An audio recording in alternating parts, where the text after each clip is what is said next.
Welcome to this special edition of Women as Entrepreneurs, a focus on fashion and U.S. trade agreement opportunities, brought to you by Fashion Compliance Defined. I'm Deanna Clark. In the first half, I will be talking about two questions faced by female entrepreneurs when considering marketing their product and selling to a foreign market.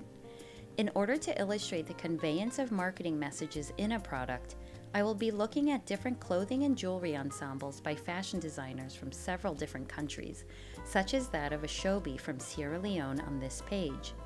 The second part of the presentation will cover the utility of U.S. trade agreements and how they can benefit both the U.S. importer and foreign seller when products originate and are sourced from a particular country. While the agreement chosen for this presentation is the African Growth and Opportunity Act, otherwise known as the AGOA, the application of this one closely mirrors that of the many other trade agreements that the U.S. has with foreign countries. Okay, so let's get started. If you're watching this video, you may be an entrepreneur or an aspiring one. Take a moment to think about the product or products you want to sell. Perhaps it's wearing apparel, or if not, something else. Now imagine that you source that product from another country with the intention of selling it here in the United States. Coming back to the original two questions, answer first, what messages would you want to convey? And secondly, how would you approach selling to the U.S. market? Go ahead and pause the video if you want to take a moment to think about it and even to jot down your answers. Turning now to the designers, each of these entrepreneurs marketed their luxury products vis-a-vis the runway shows of Africa Fashion Week New York 2012, which I had the privilege of attending and where I took these runway photos. I'm going to go through and share some of the messages I saw in each of their pieces, and that they evoked different emotional responses from me. Remember, these designers depend upon the product to speak for them. These models are not the entrepreneurs themselves, who are instead identified beneath the image. Starting with Mafi, I saw a message of being relaxed, another of being chic, and these were ones of casualness. This message said playful, and here I had a romantic feel. This message was more contemporary, while here I saw something more alternative. Note the design on the sleeve. This dress was a unique, out-of-the-ordinary piece, and this one grandiose. From Mariana Gigi, I had a more comfortable feel, to one of elegance with this serpent dress. This dress gave me a sense of professionalism, as did this one. This next one evoked a feeling of being at the beach or by a pool, while this one was sexy, and this one structured. Whereas shorts here in America are typically for informal use, this combination is quite dressy. The message here was one of grace and formality, and last but not least, one of being regal. This last designer, Doreen Mashika, who did not participate in Africa Fashion Week New York, I know as I'd interviewed her for a paper I received an award for in March 2012 from the International Foundation of Fashion and Technology Institutes, a copy of which may be found at www.iffti.com. Doreen just earlier this year began collaborating with the company Eden, which is a clothing company started by the lead singer of the band U2, Bono, and his wife. This company, known for its sourcing from Africa, was originally started as a means to grow the Ugandan economy. While it has since been taken over by Louis Vuitton, Eden has been increasing production in Africa each year and is striving to continue to do so. Doreen's production base is 100% African. Therefore, this collaboration not only furthers Eden's interest in African production, but it also is helping Doreen to grow her brand as well. This leads me to my next question, which has to do with breaking into the U.S. market. In the case of these fashion designers, how can the African fashion industry pave its way into the U.S. economy? One available tool to encourage buying African-made products is the AGOA agreement. The AGOA itself is a trade agreement between the U.S.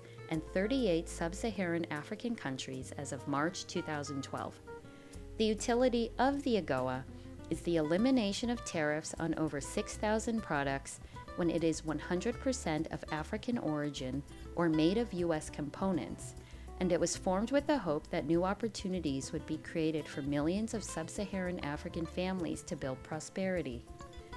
AGOA, as it relates to the African fashion industry, is that it has a special provision for textiles and apparel which provides for the elimination of a tariff which is otherwise known as duty-free entry, meaning a 0% rate of duty is in effect when the product is directly imported from a sub-Saharan African country to the United States.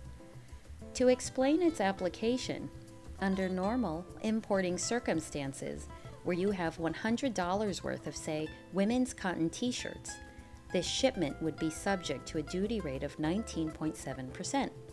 That is, you must pay an additional $19.70 to import this product in duties, which is the equivalent of 19.7% of 100. The total to import is therefore $119.70. Contrast that to importing under the AGOA agreement. Now you take the same $100 worth of women's cotton t-shirts, only they are no longer subject to the additional $19.70 duty payment because they are subject to a 0% rate of duty. This amounts to almost a 20% savings rate when imported under this trade agreement. Now you, as the U.S. importer, have a more competitively priced product thanks to the savings in duties, and these savings can be passed along to the ultimate purchaser here in the U.S. And when you're thinking about an industry, keep in mind its growth potential. In the case of the African fashion industry, there are many indicators pointing to its growth. For one, the trade statistics show increases in apparel imports from Africa to the U.S. from 2010 to 2011. So a program like this can be really beneficial. Next, we're seeing it more in mainstream media, such as in the BBC News, New York Times, Harper's Bazaar, and Vogue. In addition, we now see bloggers attending the fashion shows and blogging about African designers and fashion. We also see a rise in a recognition by a global audience. For example, Mercedes-Benz sponsoring Joburg Fashion Week in South Africa, and a recognition of African models such as Nyasha here at Paris Fashion Week in 2011. In sum, the growth of the industry is limitless, as further demonstrated by endorsements by public figures. Here we have the First Lady of the United States, Michelle Obama, on the left, wearing a jacket by London-based Nigerian designer Duro Olowu, and on the right is Anna Wintour, editor-in-chief of Vogue USA, wearing an African print jacket that is part of the British company Burberry Spring 2012 collection.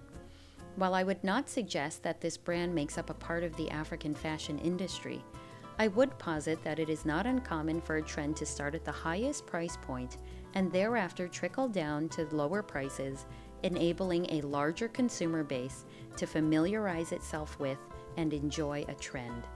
This broadening, in turn, could create a greater awareness and recognition of African designs as mainstream apparel. This concludes this special edition of Women as Entrepreneurs, a focus on fashion and U.S. trade agreement opportunities. To learn more about these and related subjects, you can watch and subscribe to my Fashion Compliance channel on YouTube to be notified of new videos about apparel and accessories compliance issues. Follow me on Twitter @FashCompliance, or check out my blog entitled International Trade for Everyday People to learn more about nitty-gritty trade issues. This is a great resource for those new to importing, retailing, or distributing merchandise. Until next time, ciao ciao!